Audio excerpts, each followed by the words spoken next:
Միլիարդատեր գործարար Սամվել Կարապետյանը 2 ամսով կալանավորվել է։ Երևանի ընդհանուր իրավասության քրեական դատարանն է 3 քննել նրա նկատմամբ կալանքը որպես խափանման միջոց կիրառելու վերաբերյալ միջնորդություն է։ Փաստաբան Արմեն Ֆերոյանի գնահատմամբ կալանքն ապօրինի է եւ այն պատրաստվում են բողոքարկել։ Ըստ քննչական կոմիտեի հաղորդագրության Կարապետյանը հնչեցրել է իշխանությունը զավթելուն Հայաստանի Հանրապետության սահմանադրությամբ չնախատեսված եղանակով Հայաստանի կառավարության լիազորություններին տիրանալուն ուղղված հրապարակային կոչ։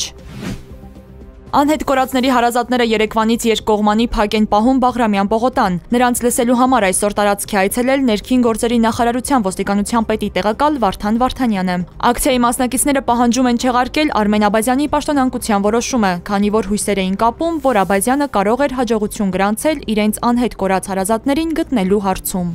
Իրանն ու Իսրայելը շարունակել են փոխադարձ օդային հարվածները։ Իրանական պետական լրատվամիջոցների հաղորդմամբ Թեհրանի ծայրամասերում կեսգիշերից հետո ակտիվացել են երկրի հակաօդային պաշտպանության համակարգերը։ Իսրայելի բանակը հաստատել է, որ հունիսի 19-ին հարվածների շարք է իրականացրել Իրանի մայրաքաղաքի ու երկրի այլ հատվածների վրա։ Իսրայելի բանակը սոցիալական ցանցերում արաբերեն եւ ֆարսի լեզուներով տարհանման նախազգուշացումներ է հրապարակել Թեհրանից հարավ-արևելք մոտ 250 կիլոմետր հեռավորությամբ գտնվող շրջանների բնակիչների, աշխատակիցների ու այցելուների համար։